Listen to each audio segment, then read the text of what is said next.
Bonsoir, bienvenue, merci de regarder Face à Face. Bonsoir Marc-Daniel Labour. Bonsoir Madame Joëlie. Il faudrait que je dise bonsoir patron.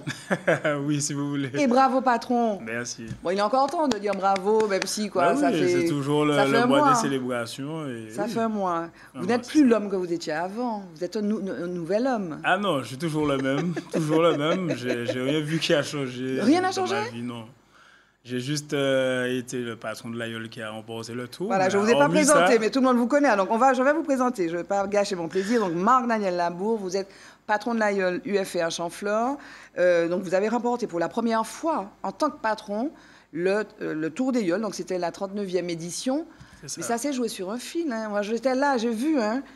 Au début, c'était pas vous, c'était qui? C'était Cottrell, après on voit que c'était Sarah, et puis finalement c'était vous, il y a eu des réclamations, il y a des gens qui ont eu 5 minutes de pénalité, et Hipipipoua, c'est Marc-Daniel Labour. Comment vous revivez ça, ce 39e tour? Ben, c'était un super beau tour, je pense que tout le monde l'a vécu. Mais pourquoi beau? Pourquoi beau? Ben parce qu'il était pimenté du début à la fin, on avait 3 Yeules qui se battaient pour la victoire finale, et ça a été pimenté du début à la fin. Cottrell et vous? Jusqu'à la fin, on ne savait pas qui est-ce qui allait gagner. La preuve, on gagne effectivement autant. On gagne à 6 secondes. Quand nous sommes arrivés, avant les réclamations, on avait déjà gagné. Après, il y a eu des réclamations, justement, de Cottrell, au détriment de l'Aïeul, Sarah Énergie Nouvelle. Est-ce que vous faites comme certains athlètes, hein, on entend des athlètes de haut niveau, des gens qui font, par exemple, qui sont au JO, qui revivent la course. C'est-à-dire ils anticipent, ils voient la course. D'ailleurs, je vais vous demander si vous visualisez votre course avant, et ils reviennent sur la course. Est-ce qu'avec ce temps-là, un mois après, vous revoyez la course et vous dites, tiens, là, j'aurais dû faire ça, j'ai fait des erreurs, là, ça, on sait bien. Ah, mais bien sûr, on l'a fait déjà ensemble avec quand même d'autres amis sur l'Aïeul. Donc, on prend le temps de regarder les vidéos du direct qui ont été diffusées là, sur les autres médias et on regarde les détails, les fautes qu'on aurait pu commettre. Et on les note. Vous avez commises peut-être. Et qu'on a, on aurait pu certaines fois aussi et qu'on a commis justement, et justement on les note pour justement. C'est quoi l'erreur faite? Enfin, vous avez gagné, donc c'est un peu relatif, mais quelle est l'erreur ou les erreurs que vous avez faites, que vous regardez là, vous dites, ah non, on n'a pas été bon là, vraiment? Ben, il y a des erreurs au niveau des choix de bord sur l'étape de Sainte-Anne-Vauclin. On était premier, on a fait un mauvais bord. Rappelez-moi ce que vous avez fait, parce que moi j'ai vu cette étape-là de loin. Effectivement, je suis tout à fait profane, mais on a vu des gens partir loin très vite, ou d'autres qui étaient près de la côte. Vous, c'était quoi vos choix? On était plus près de la côte. D'accord. On était plus près de la côte. Après, on montait, pour être plus simple, vers le large. Et on a viré avant nos concurrents alors qu'on était premiers et qu'on les marquait. Et justement, on les a favorisés en faisant ça, justement. Et ils ont pris un vent que nous, on n'a pas pris. On a pris un mauvais couloir de vent et justement, on n'a pas réagi suffisamment tôt pour revenir dans la course. On finit 3e, même si les écarts étaient réduits, mais c'est une étape qu'on pouvait largement remporter. Quels ont été les éléments décisifs, les facteurs clés du succès, les indicateurs clés de performance, comme on pourrait dire, pour vous? Je dirais l'Aïeul. Oui, c'est-à-dire l'Aïeul. Elles ne sont pas toutes pareilles, les Aïeuls? Non, elles ne sont pas toutes pareilles. pareilles. Alors dites-moi, c'est quoi les différences? Chacun, après, c'est en fonction de ce qu'on recherche, en fonction de la force de l'équipage. Elle est, en tout cas, la nôtre. Mais l'Aïeul, physiquement, vous dites l'Aïeul? L'Aïeul, oui, la performance de l'Aïeul. Elle a des caractéristiques, avantages que les autres n'ont pas. Donc, elle remonte bien au vent, elle avance bien. Donc, je dirais l'Aïeul d'une part. Deuxièmement, l'équipage, parce qu'on a su faire un bloc et on a une bonne cohésion d'équipe. Et puis, on a pu mettre aussi, on a pu jouer sur les forces qu'on avait, sur les atouts qu'on avait au sein de l'équipage et les utiliser à bon escient. Et puis, il y avait un atout que vous aviez aussi sur un scooter des mers juste à côté de vous. Et on a beaucoup... Vous saviez que j'allais vous poser la question. On a beaucoup... Félix Mérine qui était sur son scooter, qui vous a dit... Je ne sais pas ce qu'il vous a dit, d'ailleurs. Ça a été beaucoup commenté sur les réseaux sociaux. Ouais, monsieur patron du patron. Comment vous avez vécu ça? Parce que de l'extérieur, on peut se dire... Ouais, mais pourquoi le gars, il ne lâche pas l'affaire? Il a remporté 11 tours. Il a dit qu'il arrêtait. Comment vous avez vécu ça? Vous l'avez déjà dit, mais redites-nous comment vous avez vécu ça. Moi, je l'ai bien vécu. Après, comme je dis, quand on n'a pas les fins mots de l'histoire, on peut interpréter beaucoup de choses. C'était quoi le fin mot de l'histoire? Parce que, bon, quand il explique des choses, effectivement, il a quand même la gestuelle. Donc ça peut être soumis à des interprétations, mais il a toujours été comme ça. Même quand il barrait, il a toujours eu ces gestes-là. Après, on a l'habitude de travailler ensemble. On travaille avec lui depuis vos 17 ans, non? Voilà. C'est votre coach. On travaille depuis longtemps, donc on a un fonctionnement. Et comme je dis, c'est presque une relation père-fils parce qu'on se connaît très bien. D'ailleurs, j'étais au téléphone avec lui tout à l'heure. Et voilà, donc après, il n'hésitera pas à me dire quand c'est pas bon. Et au contraire, je préfère parce que ça permet de grandir, de faire les bonnes choses. Et pour moi, c'est important. Et c'est moi qui ai demandé à ce qu'il soit là parce que voir quelque chose sur un papier et le voir en réel, c'est vraiment pas la même chose. Et j'ai pas eu, comme je disais, par rapport aux autres patrons, quand ils ont eu leur passation, ils avaient le patron qui arrêtait au sein de l'AIOL. Donc nous, il y a eu des petits soucis l'année dernière, on ne pouvait pas le faire. Donc cette année, on a trouvé judicieux de le faire et c'est important de le faire tant qu'il est valide et qu'il est en forme. Et donc, son expérience, elle est indéniable. Donc, il y a de la transmission, quoi. Bien sûr, il y a de la transmission. Après, c'est vrai que ça peut gêner certains, c'est vrai que ça a peut-être porté... Non, on peut dire, excusez-moi, enfin, vous l'avez vu, on peut dire oui, mais il faut donner la place aux jeunes, leur laisser la chance, y compris de se tromper. Là, voilà, c'est ça. Moi, je ne suis pas forcément de cet avis. Si on peut ne pas se tromper, ben, vaut mieux pas. Donc, il vaut mieux... si on accompagnait tous les jeunes, je pense qu'en Martinique, on leur expliquait que le fusil ou je ne sais pas, c'est pas bon.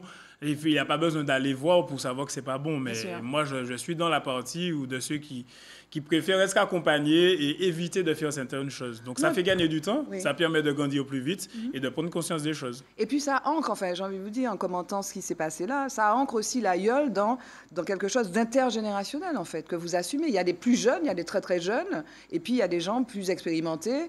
Et finalement, une équipe, c'est aussi ceux qui sont sur le scooter, qui ont peut-être l'expérience. Mais pour moi, je dis que l'AIOL, c'est un sport collectif. Donc, pourquoi se priver des forces en présence qu'on a et qu'on peut les utiliser à des fins de victoire. Donc, si on peut les utiliser, on les utilise. Moi, c'est le résultat final qui compte. Après, qu'on en dise X ou Y, moi, je sais que le résultat final, il est là et l'année prochaine, on fera encore mieux.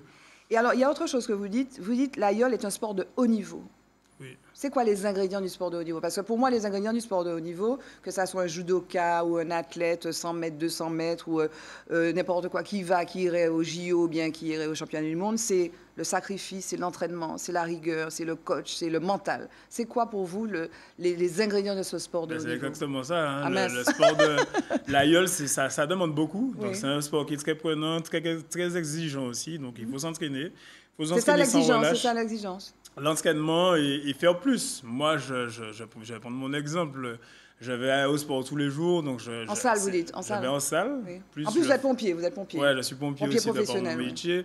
Mais en fait, je me donne les moyens d'être physiquement bon, physiquement prêt pour faire face à n'importe quelle situation. Et l'AIOL, c'est ça. C'est un sport qui demande beaucoup, beaucoup de physique, de mental. Et je pense qu'il faut ça. Il faut être un exemple aussi vis-à-vis de ses équipiers qui voient en nous notre capacité à pas seulement fédérer, mais aussi à encaisser tout ce qui est physique, mental. Et je pense que c'est important de donner l'exemple. Et ce sport-là... Mais de donner l'exemple... Excusez-moi, je vous interromps 2 secondes, Marc-Daniel. Donnez l'exemple à vos équipiers, mais pas seulement, en fait. Vous avez une valeur d'exemple. On vous voit là à la télé. Vous êtes vainqueur d'un tour qui est effectivement quelque chose de compliqué. Valeur d'exemple aussi pour l'ensemble de la population, non? Ben sans doute, surtout aux jeunes. Après, moi, je dis que si on veut faire quelque chose, on se donne les moyens et on le fait. Quelle valeur ça apporte? Moi, c'est un petit peu mon dada, ça. Hein. Chaque fois que j'interroge quelqu'un qui évolue, notamment Christophe Dédé, je pense à lui qui évolue avec les jeunes, quelle valeur ça apporte qui serait utile à la société martiniquaise d'aujourd'hui, avec les difficultés qu'elle connaît, les difficultés pour sa jeunesse, la violence, le narcotrafic? Quelle valeur ça apporte? Je sais pas, vous êtes maintenant une icône, quoi. Vous êtes un exemple. Pour moi, c'est des valeurs de persévérance, on va dire de résilience, parce que c'est un sport qui est très dur. Il faut se remettre en question, il faut toujours puiser dans ses réserves. Et je pense que ça permet de mûrir et de grandir et d'affronter n'importe quelle situation. Après tout ce qu'on vit sur un tour, je me dis, je peux être capable d'encaisser n'importe quoi. Et c'est vrai, je le vois de par mon métier aussi. Et je pense que toutes ces choses-là, c'est des valeurs qui, justement, font que les hommes d'aujourd'hui qui font de l'AIOL sont vaillants et forts. La chose la plus compliquée que vous ayez eu à vivre, bon là, c'était pas votre premier tour, hein, c'était le premier tour en tant que patron, c'était quoi? Parce que vous dites tout ça à travers quoi je passe, donc je suis résilient. La plus difficile, c'était qu'on ait coulé à la Caravelle en 2012. On a pris une espèce de déferlante qu'on n'avait jamais vu ça. Et franchement, on est reparti après cette étape-là. On gagne 4 étapes. On a vraiment eu un mental d'acier. On n'a pas gagné le tour, mais on savait qu'on avait la compétence et l'énergie nécessaire et on a mis tout ça devant pour justement remporter 4 étapes et on a laissé derrière toutes les traces de cette avarie. Et ça montre qu'il faut toujours aller de l'avant, quel que soit le résultat, c'est se donner à fond et persévérer dans ce qu'on fait. Et voilà. Alors l'année dernière, donc cette année, le Tour s'est tenu, il n'y a pas eu de problème. L'année dernière, l'année d'avant, 2024, il y avait une incertitude, finalement, il s'est tenu. Il y a toujours la question du modèle économique, c'est-à-dire l'argent. Alors, quand on est sur le Tour des York, moi j'ai été à 2 étapes, il y a des bateaux, il y a de la consommation, les gens boivent ils boivent ce qu'ils boivent, il y a les sponsors qui font de la publicité, donc on sent qu'il y a de l'argent sur ce tour. Je lisais que la fédération estimait à 915 137 € le coût, les dépenses plutôt pour le 37e tour, pas cette édition, je ne sais pas, je n'ai pas le chiffre pour la 39e édition, mais donc il y a l'argent, ça coûte de l'argent, mais il y a l'argent, il y a de la circulation d'argent. Vous n'êtes pas payé en tant que coursier. Non. Vous assurez le spectacle, vous n'êtes pas payé. Alors, tous les sportifs de haut niveau ne sont pas payés, mais quelqu'un qui va au JO, je crois que l'année dernière, c'était 80 000 € la prime pour une médaille d'or. Ouais. Vous avez pas un copec. Quand on remporte le tour, on gagne 5 000 €, je crois. C'est 5 000 € à diviser en 30.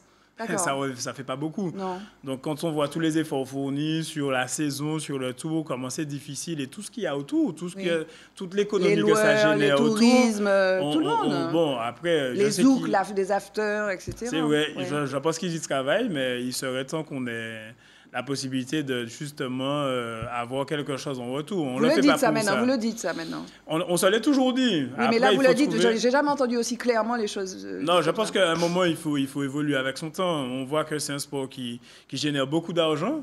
On ne le fait pas pour l'argent parce que c'est une passion, on le fait depuis longtemps. Mais si on peut justement nous rémunérer, je ne te dis pas qu'on aura 80 000 €, mais une rémunération qui permet d'être un petit peu content et permet d'avancer un petit peu. Parce que je me dis que c'est un sport qui est vraiment un sport de haut niveau. Chaque peine mérite ça, martiniquais, de haut niveau. Et je pense qu'il est temps de le mettre en valeur et de le mettre à sa vraie hauteur. Ok, en tout cas, Marc-Daniel Lambeau, merci d'être venu. Peut-être nous dire des choses que vous avez déjà dites ailleurs, mais le faire avec un peu de recul. Merci. Et puis, le championnat va commencer en novembre. Enfin, il y a le trophée des Mapipi, c'est ça? La pagaie des Mapipi. La pagaie des Mapipi. Donc, vous en êtes, c'est les 5 meilleurs. Ouais, c'est les 5 meilleurs. Ok, mais bravo à vous et puis bonne année. Merci. Et bonne saison. À bientôt. Au revoir. À bientôt. Merci beaucoup. Merci de nous avoir suivis. Je vous retrouve pour un prochain Face à Face sur ATV. Bye bye, à bientôt.